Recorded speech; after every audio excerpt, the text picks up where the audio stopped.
हाय, myself Himanshu Agarwal. मैं हूँ एक NISM certified research analyst and NISM certified commodity derivative analyst. ये वीडियो में हम डिस्कस करेंगे टेक्निकल एनालिसिस जो गोल्ड एंड सिल्वर में ट्रेडिंग के पर्पज से मैं यूज़ करता हूँ, उसमें कौन से इंडिकेटर्स है जो बाइंग साइड में हमारी बहुत हेल्प करते हैं। अगर आप डायरेक्ट इस वीडियो में आए तो मैं सजेस्ट करूँगा कि आप पहले पार्ट 1 देख लें इस वीडियो का, एंड उससे भी इम्पोर्टेंट पूरी सीरीज में बनाया हूँ जिसमें मैंने पूरी ट्रेडिंग गाइड बताई है गोल्ड एंड सिल्वर से रिलेटेड, जिसमें आपको एक कॉम्प्रिहेंसिव नॉलेज मिलेगी रिलेटेड टू गोल्ड सिल्वर की ट्रेडिंग। एंड आई बिलीव कि अगर आपको कुछ आता नहीं है या फिर आपको प्रायर नॉलेज नहीं है तो भी ये सीरीज देखने के बाद आपको काफ़ी ज़्यादा बेनिफिट मिलेगा एंड आप खुद से गोल्ड एंड सिल्वर की ट्रेडिंग कर पाएंगे। एंड स्टार्ट करते हैं अपन। तो सबसे पहले अगर मैं आपको बताऊं तो मैंने पिछले वीडियो में डिस्कस कर चुका है MACD, EMA, मूविंग एवरेजेस और सपोर्ट रेजिस्टेंस और सारी चीज़ें। इस वीडियो में हम डिस्कस करेंगे बचे हुए इंडिकेटर्स। तो ये सिल्वर MCX का चार्ट है। अभी सिल्वर का प्राइस चल रहा है 1,16,223 रुपये एंड अभी शाम के 8 बज रहे हैं, 8:02 हुआ है। तो इंडिकेटर्स में हम आते हैं। ये इंडिकेटर हम जो पहले लगेंगे वो है अल्सर इंडेक्स। आई होप आपने इसके बारे में नहीं सुना होगा क्योंकि ये not very commonly use indicator है एंड ये सारे प्लेटफॉर्म में अवेलेबल भी नहीं है। जैसे आप अगर काइट वगैरह में देखोगे ग्रो में तो मेरे ख्याल से अवेलेबल नहीं है। ये ट्रेडिंग व्यू में मैंने प्रीमियम वर्जन लिया है इसलिए मेरे को ये अवेलेबल है, या फिर शायद आपको भी मेरे ख्याल से 2 इंडिकेटर्स अलाउड रहते हैं, तो एक बार चेक कर लेना। ये इंडिकेटर में क्या बताता है मैं आपको बता रहा हूँ। ये इंडिकेटर आपको बताता है कि जब मार्केट डाउनफॉल में, यानी कि कोई भी कमोडिटी है जैसे सिल्वर का जाता है, सिल्वर जब गिर रही है तब कब उसका बॉटम लगा है या फिर लगने के चांसेस है। ऑब्वियसली बात है 100% एक्यूरेसी तो कहीं नहीं होती है, तो चांसेस ऑफ बॉटम ये हमें ये इंडिकेटर बताता है। यहां से अगर आप देखोगे तो अगर हम एक ट्रेंड लाइन ड्रॉ करें तो 6 के पास एक ट्रेंड लाइन बना सकते हैं connecting on the points. And इसके ऊपर अगर आप देखोगे तो यहाँ पे तो और कोई ट्रेंड लाइन बन नहीं है। आप चाहे तो 9 का कर सकते हैं, एक ही रखते हैं हम। तो ये हमें ये बताता है कि कितना वॉलेटाइल है ये पर्टिकुलर कमोडिटी। ये बेसिकली स्टैटिस्टिकल टूल है on the basis of standard deviation and वो सब चीज़ों को लेके कैलकुलेट होता है। तो मैं इसकी हिस्ट्री में नहीं जा रहा हूँ कि कौन बनाया है, कौन सी बुक में लिखा, फिर कैसे बना, और वो सब मैथमेटिकल में नहीं जाते अपन। सिंपली देखें तो जब जब बाजार में बॉटम लगने के चांसेस होंगे तब हमें ये इंडेक्स ये चीज़ पहले से बता देगा। जैसे कि मैं आपको अब एग्जांपल देता हूँ। अपन आ जाते हैं यहाँ पे, ठीक है। यहाँ पे अगर आप देखेंगे तो यहाँ पे तो खैर बॉटम जो लगा उस पर जस्ट थोड़े से टाइम पहले अल्सर इंडेक्स ने एक टॉप लगा दिया था यहाँ पे 5 का। तो अगर आप यहाँ बाइंग करते हैं तो आपको अच्छा खासा रिटर्न देखने को मिलता 25% का। फिर अगर नंबर आ जाए तो यहाँ पे बॉटम लगाया है, अल्सर इंडेक्स ने टॉप लगाया है, मतलब अल्सर इंडेक्स का टॉप यानी बाजार का बॉटम, मतलब एक्सपेक्टेड बॉटम। तो यहाँ पे अगर आप देखें तो फिर से यहाँ पे अल्सर इंडेक्स ने टॉप लगाया है और बाजार ने बॉटम लगाया है, बट इसने यहाँ से एक और डिप दे दिया हमें अराउंड 4% का। फिर वहाँ से इसने रैली दी। तो अगर आप ओवरऑल देखेंगे यहाँ से तो कुछ खास नहीं मिला अपन को, 8% का रिटर्न मिला। उसके बाद फिर से अगर आप देखें तो यहाँ पे मार्केट ने फिर से एक टॉप लगाया, अल्सर इंडेक्स ने टॉप लगाया और मार्केट ने भी टॉप लगा दिया। तो ये वाला तो फेल्ड सिचुएशन हो गई।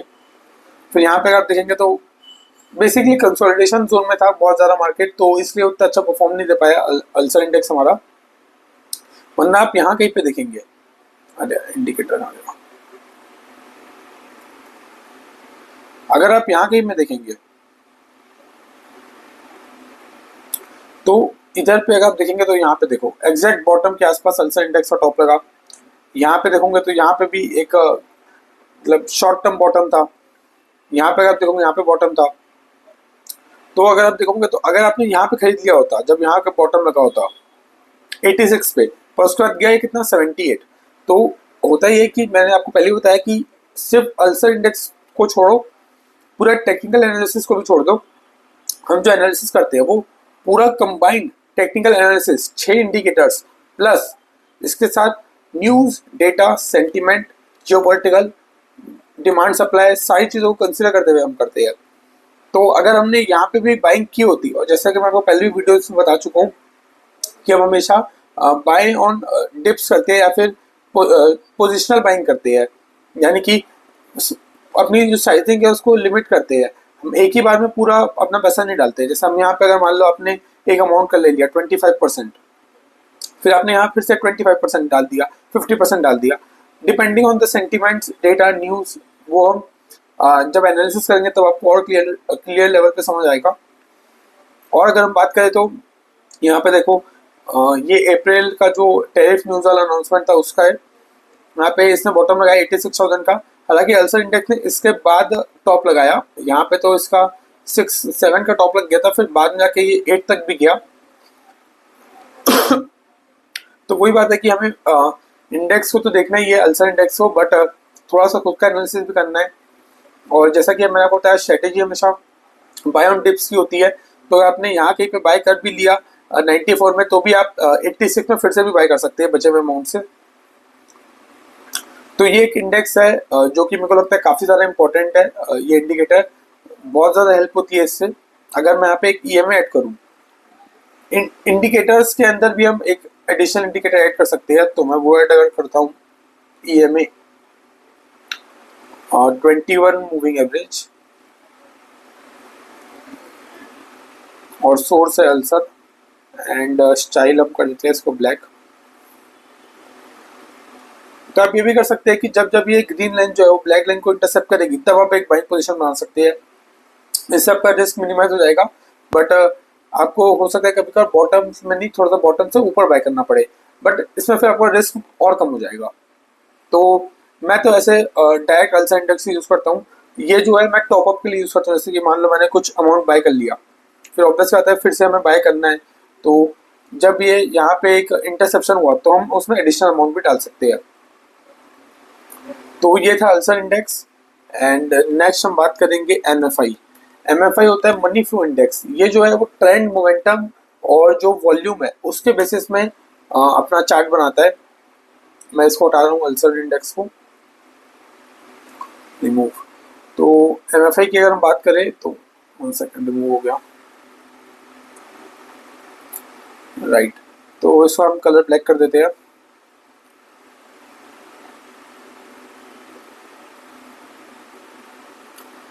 तो इसमें अगर हम देखें तो RSI चाहिए बेसिकली, बट आप बोल सकते हो कहीं ना कहीं एडवांस वर्जन है ये RSI का, क्योंकि ये वॉल्यूम वगैरह को भी कंसिडर कर लेता है मोमेंटम के साथ साथ। तो इसमें अगर आप बाइंग साइड में स्ट्रेटेजी देखोगे तो स्ट्रेटेजी सिंपल है। इसमें 20 और 80 का लेवल होता है, जैसे RSI में 30 और 70 का होता है। तो यहाँ पे अगर आप देखो तो जब जब ये 20 के आसपास है MFI इंडेक्स, तो हमें एक बाइंग पोजीशन बना सकते हैं। यहाँ पे आप देखोगे तो 20 के आसपास है, यहाँ पे 20 के आसपास है, यहाँ भी है, यहाँ पे भी है, यहाँ तो 20 के बिलो भी चले गया, यहाँ पे। इसमें ये एक चीज़ है कि जो इंडिकेटर मैं बताया हूँ तो ये आपको तभी हेल्प करेंगे जब मार्केट डाउन ट्रेंड में हो। तो अगर ये अप ट्रेंड में, जैसे अभी आप देखोगे अप ट्रेंड में है मार्केट, 1,16,000 चल रही चांदी, तो यहाँ पे होता है ये वाले इंडिकेटर जो मैं आज बता रहा हूँ वो हेल्प नहीं करेंगे, वो फिर आपको MACD और वो सब हेल्प करेंगे। तो यहाँ पे जैसे आप देखोगे कि यहाँ पे उसने एक छोटा सा हमें पुल बैक दिया था, यहाँ पे अराउंड 4% का पुल बैक देने के बाद 1,05,000 से इसने जंप मारा 10% का। तो यहाँ पे हम आपको हेल्प नहीं मिलेगा, ये हमें तभी हेल्प मिलेगी इंडिकेटर जो जब मार्केट ओवरसोल्ड कैटेगरी में जाएगा। तो ये चीज़ है जो इस इंडिकेटर्स के ड्रॉबैक है। बट क्योंकि कमोडिटी ट्रेडिंग इक्विटी ट्रेडिंग से बहुत अलग होती है। इक्विटी ट्रेडिंग में क्या होता है, जैसे ही एक स्टॉक जो है 100 रुपये का मान लो 150 रुपये होता है या 200 रुपये होता है, तो उसमें और पैसा फ्लो होने लग जाता है और वो धीरे धीरे करके और बढ़ने लग जाता है 200, 250, 400, 500। हालांकि इतना शॉर्ट टर्म में नहीं होता, टाइम लगता है 1-2 साल 3 साल। बट कमोडिटी में क्या होता है, जब प्राइस बढ़ते हैं तो डिमांड गिरती है, और प्राइस बढ़ते हैं तो डिमांड गिरती है, और प्राइस गिरते हैं डिमांड बढ़ती है। ये प्योर इकोनॉमिक्स में प्ले करता है। तो ये जो इंडिकेटर्स मैं बता रहा हूँ वो प्योरली कमोडिटी मार्केट्स के लिए है, एंड इसको इक्विटी में यूज़ करोगे तो बहुत गड़बड़ हो जाएगी, क्योंकि ये इंडिकेटर्स का यूज़ मैंने प्योरली कमोडिटी पर्पस के लिए यूज़ किया है। और ऑब्वियसली बात है, जो भी मैं वीडियोस में बता रहा हूँ वो कोई भी बाय सेल रिकमेंडेशन नहीं है। मैं प्योरली एजुकेशनल या फिर इंफॉर्मेशनल पर्पस के लिए वीडियोस बना रहा हूँ। इसके बाद अगर हम इंडिकेटर में आए तो एक इंडिकेटर है CCI, कमोडिटी चैनल इंडेक्स। ये भी अगर हम बात करें तो कहीं ना कहीं सेम कंसेप्ट में वर्क करता है, similar to RSI and all. इसमें मैं MA हटा देता हूँ इसका। तो इसमें होता ही है कि जो यहाँ पे दो लाइन आपको दिख रही है, एक ये और एक ये है +100, ये -100। सिंपल कंसेप्ट की बात करें तो बाइंग का ऐसा है कि जैसे जब जब ये 100 के आसपास जाएगा या 100 के नीचे जाएगा तब हमें बाइंग करनी है उस पर्टिकुलर कमोडिटी में। जो मैं एनालिसिस कर रहा हूँ ना, वो सेम चीज गोल्ड में भी अप्लाई होगी, और अगर आप चाहें तो दूसरी कमोडिटीज में भी अप्लाई हो सकती है, बट न्यूज को हमेशा ध्यान रखना, और जो फिजिकल में चीजें चल रही है उसको भी ध्यान रखना। तो 100 के आसपास अगर आए तो हम इसमें एक बाइंग पोजीशन बना सकते हैं। ये जो इंडिकेटर्स है अल्सर, MFI और CCI, इसको मैं खास कर ना सिर्फ बाइंग के लिए यूज करता हूँ। सेलिंग के लिए तो मैं वो जो नॉर्मल इंडिकेटर्स है MACD, EMA और चॉपीनेस इंडेक्स, में वो सभी यूज करता हूँ।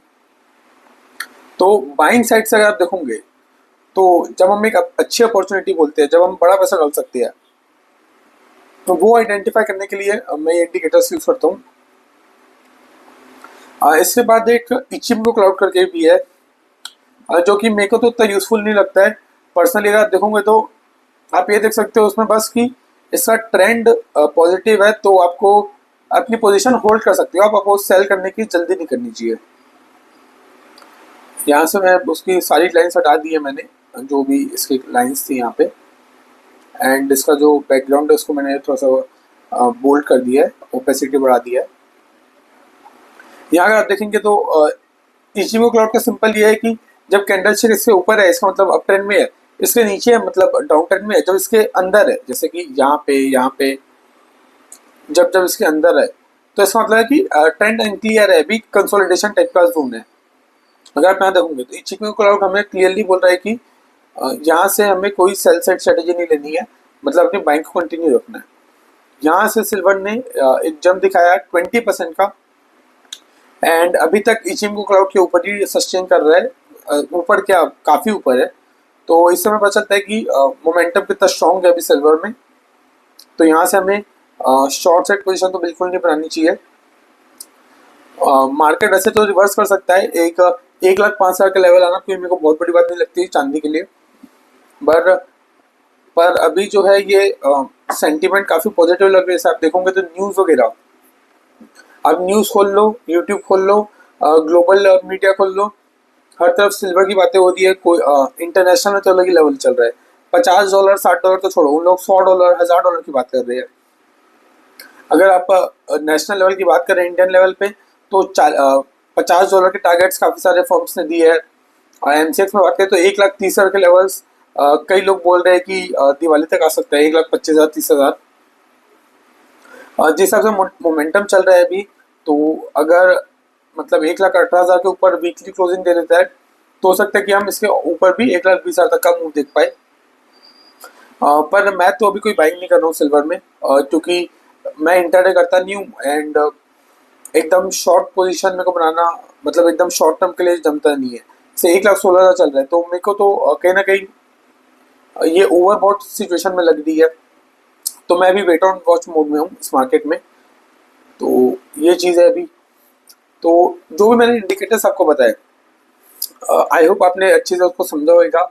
एंड अगर आपको कुछ समझ नहीं आया तो मैं सजेस्ट करूँगा कि आप वो वीडियो को 2 या 3 बार अच्छी से देखें, एंड पूरी सीरीज को देखें, इसके नोट्स बना लेना ताकि पर्सनल लेवल में हेल्प हो। बाकी जब मैं इसका एनालिसिस करूँगा तब सारे इंडिकेटर्स को मैं ऑब्वियसली यूज़ करूँगा। तो ये वाला वीडियो यहीं ख़त्म करते हैं। एंड इसके बाद मेरे ख्याल से एक या दो टॉपिक अगर शायद बचे होंगे तो मेरे को देखना पड़ेगा। रिस्क मैनेजमेंट में बता चुका हूँ। कॉमन मिस्टेक्स और कॉमन डिलेमा क्या मार्केट में चल रहा है या फिर किस टाइप के लोग मार्केट में, उससे रिलेटेड एक शायद मैं वीडियो बना सकता हूँ कि लोग क्या गलतियां कर रहे हैं इस मार्केट में, लोग किन लोगों को फॉलो करके गलती कर रहे हैं, वो सब चीज़ें एक वीडियो बना सकते हैं हम। तो वो एक वीडियो मैं देखता हूँ, ले आऊँगा। तो that's it. And standard disclaimer पढ़ लेना, 2 डिस्क्लेमर है, दोनों को पढ़ना 10-10 सेकंड के है। हालांकि मैंने कुछ पर्सनल एनालिसिस अभी किया ही नहीं है, बट फिर भी पढ़ ही लेना एक बार। Okay, so that's it.